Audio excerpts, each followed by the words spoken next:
오늘 본문은 이 역대기의 기록이 드디어 이제 성전 건축에까지 이르게 된 것을 보여줍니다. 오늘 본문에 나오는 이 오르난의 타작마당, 여기가 바로 다윗이 성전터로 삼았던 장소이고 또 솔로몬이 여기에 성전을 지었습니다.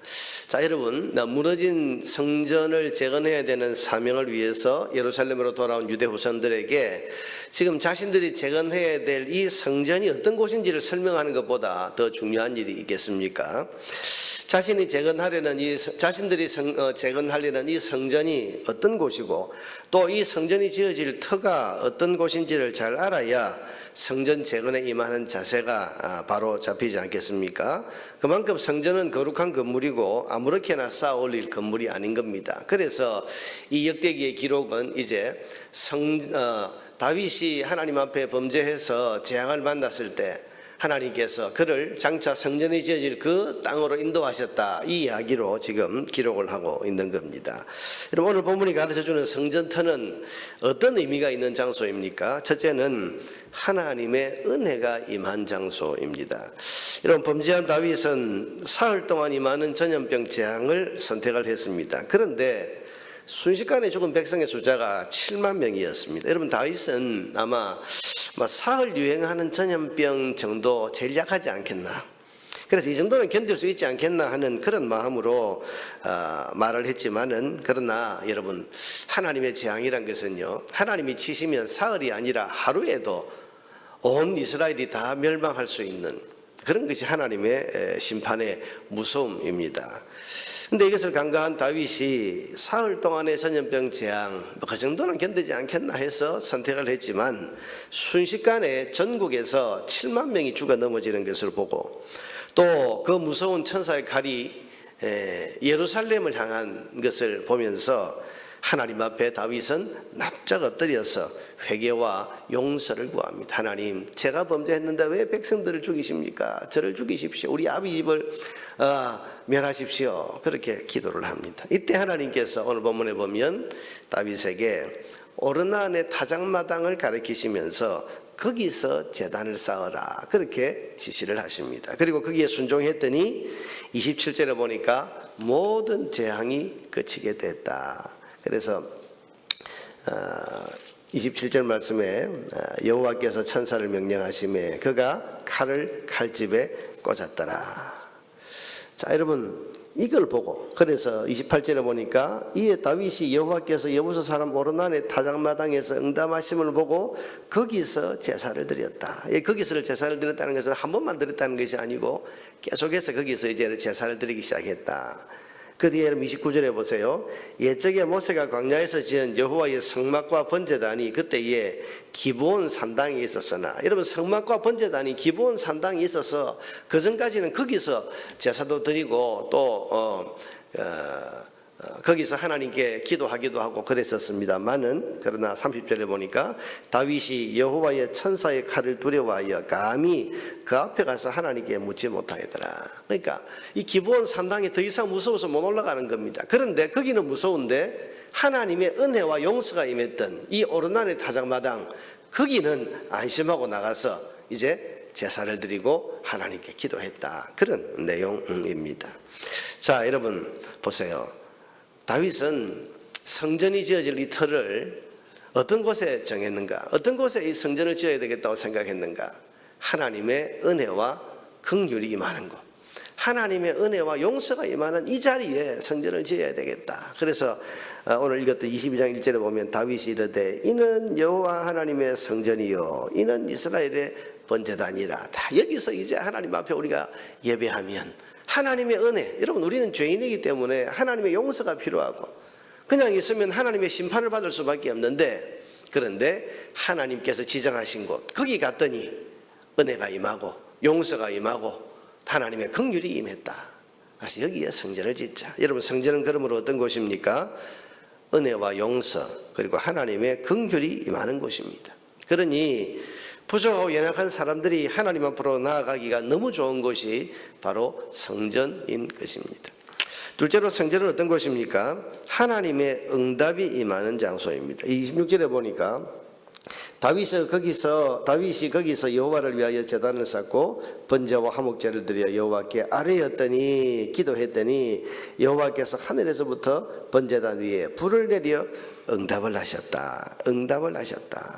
28절에도 보니까 이때에 다윗이 여호와께서 여부스 사람 오르나니 타작마당에서 응답하심을 보고라고 했고, 30절에 보니까 기브온에서는 하나님 앞에 감히 두려워서 묻지도 못했다, 그렇게 말하고 있고, 그런데 22장 1절에 다윗이 이르되 이는 여호와 하나님의 성전이요 이는 이스라엘의 번제단이라. 자, 하나님의 응답이 임한 여기에서 기도하자. 자, 여러분, 성전은 어떤 곳입니까? 하나님의 응답이 임하는 곳입니다. 예수님께서 성전을 가리켜서 하신 말씀이 있죠. 내 집은 만민이 기도하는 집이다. 성전은 사람이 하나님께 묻고 아뢰고 구할 때 하나님께서 대답해 주시는 곳, 하나님이 말씀해 주시는 곳, 기도에 응답하시는 그런 곳입니다. 거기에 성전을 지은 겁니다. 실제로 성전은 어떤 곳입니까? 예배하는 자의 헌신이 있어야 하는 곳입니다. 여러분, 오르나는 다윗의 제단을 위해서 다 공짜로 내어주려고 했습니다. 그래서 오늘 본문 23절에 보면 오르나니 다윗에게 말하되 왕은 취하소서, 내 주 왕께서 좋게 여기시는 대로 행하소서. 보소서, 내가 이것들을 드리나이다. 소들은 번제, 자기가 지금 가지고 있는 소는 번제물로, 곡식 뜨는 기계는 화목으로, 그리고 밀은 소재물로 삼으시기 위하여 다 드리나이다. 자기 것을 전부 다윗에게 다 공짜로 내어주려고 했습니다. 그런데 다윗의 말을 들어보세요. 24절에 보니까 다윗 왕이 오르나에게 이르되 그렇지 아니하다. 내가 반드시 상당한 값으로 사리라. 내가 여호와께 드리려고 네 물건을 빼앗지 아니하겠고, 내가 아무 수고 없이 네 물건 가지고 하나님께 예배 드리는 거 그거 안 하겠다는 겁니다. 값 없이는 번제를 드리지도 아니하리라. 번제란 것이 뭡니까? 우리가 레위기 공부할 때 배웠습니다만, 번제는 나 자신을 하나님 앞에 다 드리는 것이 번제입니다. 나 대신 짐승을 바치는데, 여러분 소를 한 마리 바치면 지금도 여러분 소값이 얼마입니까? 근데 이 당시에 소 한 마리를 바친다는 것은 엄청난 자기 헌신과 희생을 요구해야 되는 거예요. 근데 그런 번제를 하나님 앞에 드렸다. 근데 오늘 다윗이 그런 번제를 드리는데 네 물건 가지고 내가 내 번제를 드리지 않겠다. 그래서 하나님께 번제 드리는 것은 내가 값을 주고 상당한 값을 치르고서 내가 하나님 앞에 번제를 드려야지, 내가 아무 수고 없이 아무 대가 없이 그냥 하나님 앞에 공짜로 내가 나가서 은혜를 구할 수는 없다. 그렇게 말하면서 금 600세겔을 그 값으로 지불하고 있는 장면을 볼 수 있습니다. 자, 여러분, 내가 하나님께 은혜를 구하러 나가는데 공짜로 나가고 수고나 값 없이 그렇게 나가지 않고 반드시 합당한 대가를 지불해야 되겠다. 여러분, 이 말씀을 지금 여기에 기록을 하고 있습니다. 여러분, 이것은 이제 포로에서 돌아온 유대 후손들, 그래서 이제 성전을 재건해야 되는 그런 사명을 가진 이 유대 후손들에게 성전이 어떤 곳이냐를 지금 가르쳐 주는 거예요. 성전은, 우리가 지어서 이 성전은, 재건해야 되는 이 성전은 하나님의 은혜와 긍휼이 임하는 것. 우리에게 지금 하나님의 은혜가 필요하고 하나님의 긍휼이 필요하니까 이 성전을 우리가 지어야 된다. 그것을 지금 강조하는 것이고, 여기가 하나님이 응답하시는 장소다. 그러니 우리가 하나님 앞에 구할 때 여기서 하나님이, 우리가 성전을 지으면 여기서 하나님이 우리에게 응답하시고 우리에게 기도에 응답을 주신다, 말씀을 주신다.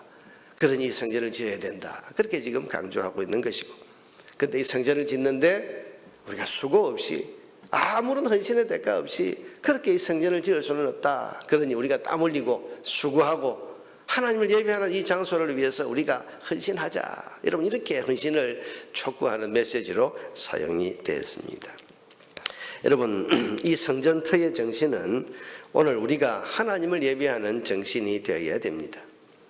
여러분, 성전에서 하나님의 은혜와 긍휼이 베풀어지는 것처럼 오늘 참 성전이신 예수님을 통해서 예배하는 사람들에게 하나님은 은혜와 긍휼을 베풀어 주신다는 사실을 믿고 기대하면서 우리는 예배의 자리로 나와야 됩니다. 오늘도 여러분, 우리가 새벽에 예배하는 자리로 나왔는데 이 자리에 우리가 나왔을 때 이 예배의 자리에 하나님이 은혜를 부어주시고 긍휼히 여겨주시고 나를 용서해 주시고 내게 합당한 그런 은혜의 복을 부어주신다는 믿음을 가지고 기대하면서 오늘 이 예배를 하나님 앞에 드려야 하고, 또한 둘째로 성전에서 기도의 응답이 있는 것처럼 참 성전이신 예수님의 이름으로 우리가 기도할 때 하나님의 응답이 반드시 임한다는 믿음을 가지고 오늘도 우리가 기도할 수 있어야 됩니다.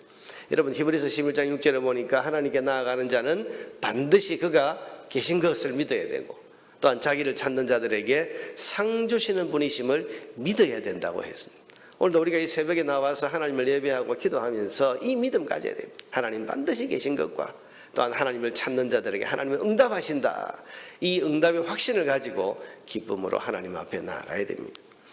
무엇보다도 하나님을 예배하는 데에는 헌신과 수고가 필요하다는 사실을 기억하면서 우리는 예배를 드릴 때마다 예배를 위한 수고, 예배를 위한 대가를 치르는 기꺼이 치르는 마음으로 예배의 자리에 나와야 됩니다. 여러분 오늘 새벽에도 우리가 잠자리에서 일어나서 피곤한 몸을 깨우고 걸어서 교회로 오고 혹은 차를 운전해서 새벽 제자리에 나오는 이런 수고를 하면서 이 자리에 나왔는데 여러분 이런 수고를 하면서 나오는 것은 지극히 당연한 일이고 내가 하나님을 예배하는 데 있어서 따르는 그런 수고의 대가 이건 우리가 반드시 치러야 하는 그런 예배의 그런 예물이라고 할 수 있습니다. 그러므로 새벽에 우리가 하나님 앞에 나올 때마다 내가 하나님의 은혜를 구하고 하나님 예배하기 위해서 내가 내 몸을 들여서 헌신하자. 이런 수고를 내가 아끼지 말자. 이 마음으로 하나님 앞에 즐거운 마음으로 나와서 예배하는 것이 이것이 예배의 정신입니다. 오늘 아침에 이 예배 자리에 베풀어지는 하나님의 은혜와 긍휼 오늘도 이 아침에 은혜와 긍휼이 이 자리에서 베풀어진다고 하는 믿음을 가지고 하나님 앞에 나아가시기를 바라고 그리고 기도의 응답을 확신하는 가운데 믿음으로 기도하는 그런 기도의 시간이 되시기를 바랍니다.